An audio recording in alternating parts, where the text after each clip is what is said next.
Coming up on the Rockbridge Report. Today, I am asking our chairman to proceed with articles of impeachment. A historic announcement on the impeachment inquiry.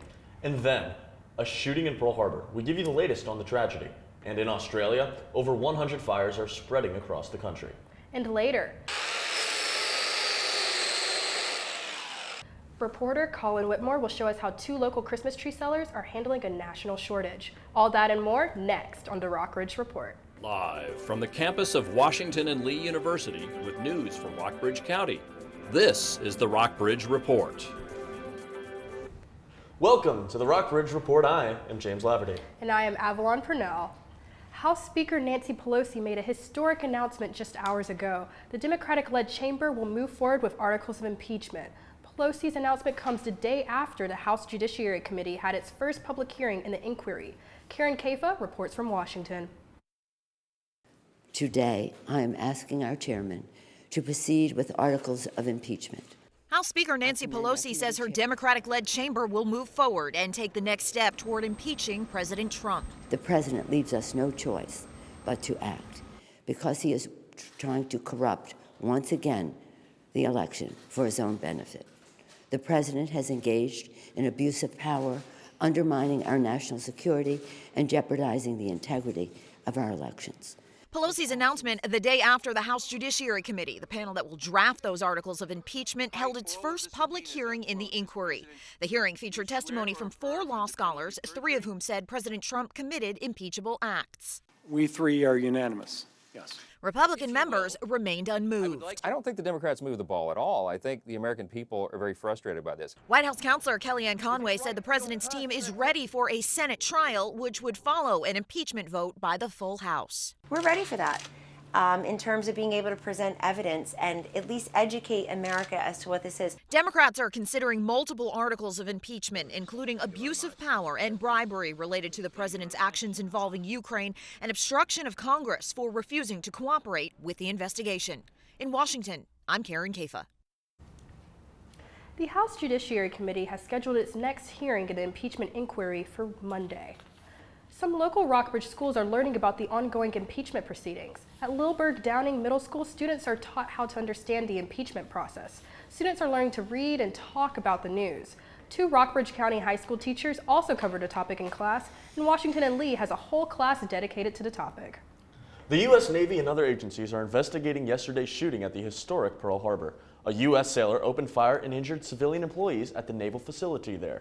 At least 3 are dead, including the suspect. CNN's John Lawrence reports. Tragedy at Joint Base Pearl Harbor Hickam in Honolulu Wednesday afternoon. I heard loud pops, and I kind of recognized that as gunshots. And immediately, I looked out the window, saw 3 people on the ground. Officials say a U.S. sailor opened fire, wounding 3 civilian employees. 2 of the victims are confirmed dead, the 3rd taken to the hospital and said to be in stable condition. Obviously, our thoughts are with the families of the victims and everyone involved. The sailor, a male who was assigned to the USS Columbia, then took his own life. This shooting happened 3 days before the 78th anniversary of the Pearl Harbor attack. The role that the shipyard played in World War II is pretty legendary, and the shipyard is well known for the amazing work they did then and the amazing work they continue to do. So this is certainly a tragedy for everyone here. The base was on lockdown for about 3 hours before being reopened. What's going through your mind right now? Just really irritated. An investigation is ongoing. No word yet on a possible motive. I'm John Lawrence reporting. The suspect has been identified as 22-year-old G. Romero, and one of the victims was 30-year-old Vincent Capoy, Jr., who worked at the shipyard at the time. The names of the other victims have not been released. George Zimmerman is going after Trayvon Martin's family for millions of dollars in a new lawsuit. He has filed a $100 million suit against Martin's parents, their attorney, and others. Zimmerman was acquitted of murdering Martin after he shot and killed the 17-year-old back in 2012. He now claims the teen's parents knew a woman who testified during the trial was a fake witness. Zimmerman is also alleging defamation by the Martin family attorney, Ben Crump. In a statement, Crump calls the lawsuit, quote, unfounded and reckless, and says Zimmerman is trying to profit off the Martin family's grief. The Trump administration has announced a new rule that could leave thousands without SNAP benefits. Wednesday, the White House unveiled a proposal to limit states' ability to waive work mandates for some recipients of the Supplemental Nutrition Assistance Program. The program, also known as SNAP, used to be called food stamps. The U.S. Department of Agriculture says 688,000 people could lose the assistance with the change. This is the latest move by the Trump administration to restrict SNAP benefits.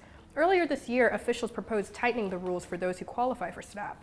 The USDA said that the rule could strip more than 3 million people of the benefits. A gun control battle is waging across Virginia. Prince William County Chairman Corey Stewart says he's declaring the county a Second Amendment sanctuary. Conservative lawmakers successfully stalled gun control measures the governor called for after a mass shooting in Virginia Beach last May. But voters overturned the state's Republican majority in the last election. Democratic lawmakers have now taken control of the General Assembly, and they are eager to pass gun laws. Stewart says he won't enforce them. All it's going to say is we're not going to use our local resources to enforce a law passed in Richmond that would impede the Second Amendment rights of our citizens. Isn't it the job here to carry out the state laws? Well, the job of the county is to look out for the interests of its citizens that we serve. This issue has made its way to the forefront of Rockbridge County politics as well. 300 to 400 people crowded the Maury River Middle School Gymnasium on November 27th to express concerns over gun control. Nearly 30 people spoke advocating for Rockbridge County to become a sanctuary city for gun rights at the Board of Supervisors meeting. So far, 41 counties in Virginia have already declared sanctuary status. The Rockbridge Board will consider a resolution this coming Monday. The meeting will be held at Rockbridge County High School Auditorium. Lexington City Council is looking to acquire state property within the next 9 months. The vacated VDOT property at 626 Waddell Street went on the market last year when the state amended its budget, and Lexington City is the first in line to buy it. Over the next 6 to 9 months, the city and the state will negotiate the property's prices and terms. Director of Planning and Development Arnie Glazer said council will hold a work session within the next 2 weeks to discuss possible uses for the property. A private firm's market research suggested that a multifamily apartment would benefit the city the most. Our reporter Emma Coleman is live at the vacated property. Emma, what more can you tell us? The 5-acre land parcel, which you can see behind and around me, is adjacent to Maury River Middle School, and it backs up against Route 11. Since the 1950s, the state has owned it, but that went on the market last year when the state amended its budget. Both the state and the city have completed their property appraisals, and over the next 6 to 9 months, they will meet to discuss property's price and negotiate terms. The city has not decided exactly what the property will become once they buy it, but the idea is to make it taxable. About 65% of properties in Lexington are not taxable, so the city hopes to develop the property in a way that will bring revenue to the city. Market research suggests that multifamily apartments, including assisted living apartments and facilities, will best benefit the city's revenue. In Lexington, Virginia, I'm Emma Coleman with the Rockbridge Report. James and Avalon, back to you. Coming up next on the Rockbridge Report, fires spreading across Australia. We will give you the latest. And then, vaping illnesses are still spreading across the country. We will tell you more about the latest report. We've had a very nice couple of days here in Lexington, but we could be seeing some winter weather roll in as we head into next week. Tune into weather to find out more. Virginia Military Institute will host a private memorial ceremony on Friday, December 13th for a cadet who died in a vehicle crash over Thanksgiving break. The Stafford Sheriff's Office says Cadet Jamison L. Clark of Stafford died in a single vehicle accident on November 30th. The service for the 18-year-old cadet will take place in Jackson Memorial Hall at VMI on December 13th at 7 p.m. Additionally, a funeral mass and visitation will take place in Stafford next weekend. Starting in the new year, members of the Rockbridge County Board of Supervisors will receive more than double what they earn today. The board is currently paid $5,500 a year, but on January 1st, the new board will receive a salary of $12,280. This number is more than triple what members of the Lexington and Buena Vista city councils make. Over 100 fires are burning across the southeastern Australian state of New South Wales, and the Bureau of Meteorology has issued a severe fire danger for Thursday. New South Rural Fire Services warned high temperatures and strong winds were forecast to increase today. with some fires expected to threaten homes and communities. There are currently 7 fires with emergency warnings in place in that part of Australia. New South Wales is experiencing the longest and most widespread period of air pollution on record. Lily, we've actually seen like some pretty nice days for it to be winter. We have been having a couple of nice winter days, but we may be seeing some rain coming next week. I know, hate to break it to you. If we take a look at our live shot right now from Lexington, we can see that it has been a very nice sunny afternoon, and we got up to a high of 51 degrees today, which is pretty nice considering that it is the beginning of December. The low was 30 degrees and your barometric pressure was 30.06 inches of mercury today. The wind speed was 9 miles per hour, so it was a little gusty out there. If we take a look at our radar though, there really wasn't any precipitation in the area, but we may be seeing a change to that as we move into Monday and Tuesday and expect some scattered showers. Taking a look at our regional conditions, we can see that for the most part we're all in the high 40s, mid 50s. The lowest temperature on the map is in Covington and Stanton, 48 degrees there this afternoon, and 55 degrees in Roanoke is going to be our high. Sunny afternoon in the region, and we really can't complain for this time of year. If we take a look at our 5-day forecast, we are going to be seeing some clouds rolling in tomorrow. 55 degrees will be the high though, which is pretty nice. 32 degrees is the low for tomorrow, but then if we look at Saturday, the sun is going to be out, but we're going to have a high of 48 degrees on Saturday, and the low is 26, so be expecting a chilly morning. Sunday, we're looking at a high of 47 and a low of 36, so pretty nice winter day. And then Monday and Tuesday, we are going to be seeing some rain roll in. 52 degrees is the high for Monday, and 57 is the high for Tuesday. So be expecting to bring an umbrella with you to work on Monday and Tuesday because there will be some scattered showers in the area. Enjoy your weekend. Have a great one. That's all I have for the weather. Back to you guys. Thank you so much, Lily. Coming up next, hermit crabs are in trouble. We show you why some are showing up dead on some shores. And then, from local playoff action to national commentator controversies, we'll go to Jack Douglas for the latest on the ups and downs of an exciting week in sports. And later, Colin Whitmore tells us if there is a tree shortage in our area this holiday season.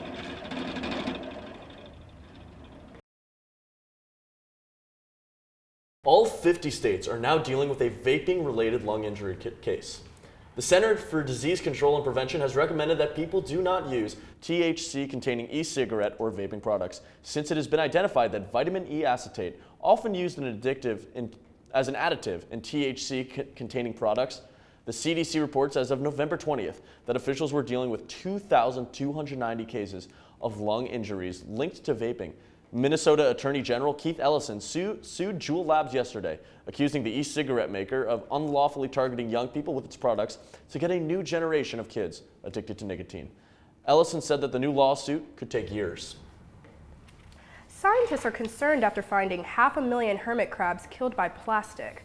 Researchers from the University of Tasmania discovered the dead crabs on 2 remote islands in the Indian Ocean.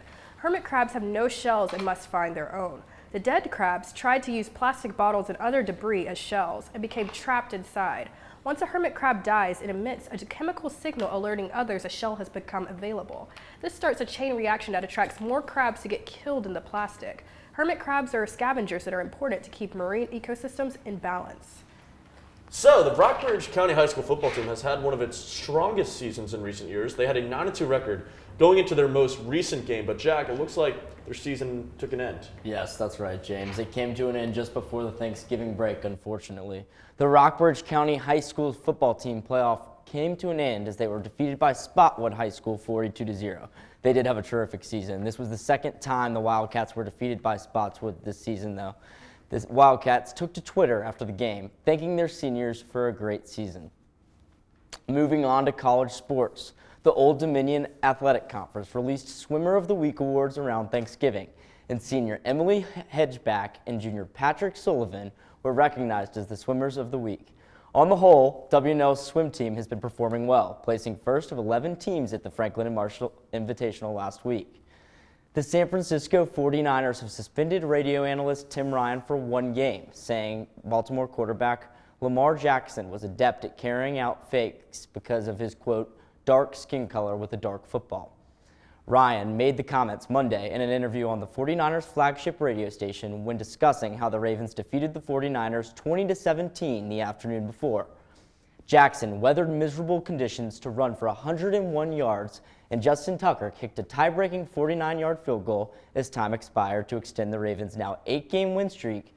Meanwhile, the 49ers, still looking like strong playoff contenders, are hoping for a chance to meet the Ravens again this season. That's all I have for sports.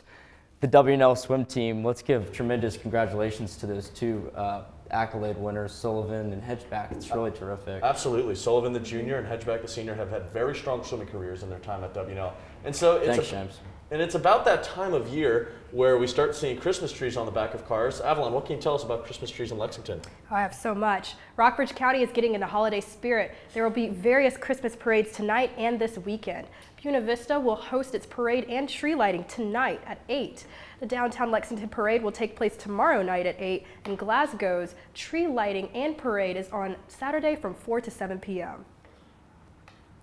A national Christmas tree shortage is affecting farms nationwide. The Rockbridge Report's Colin Whitmore investigated how the shortage might be affecting Lexington retailers.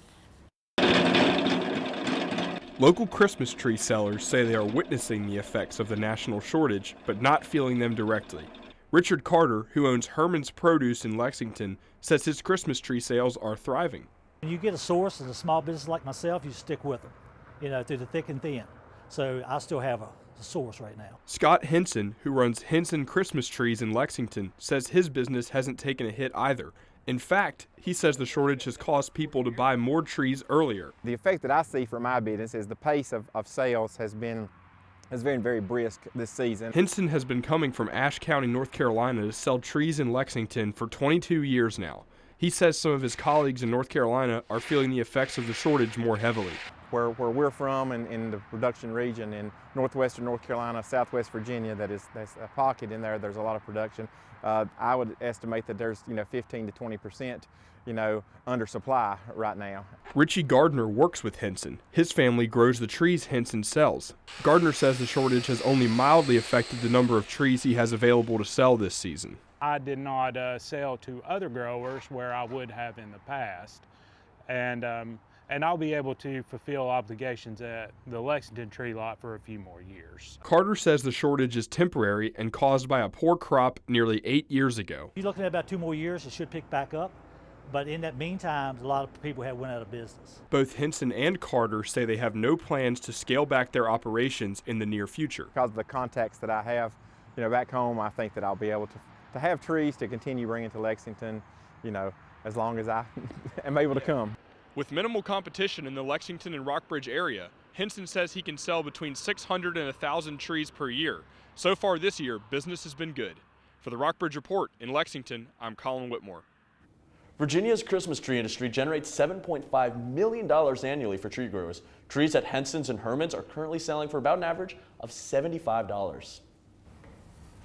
That's all for the Rockbridge Report, and thanks for watching.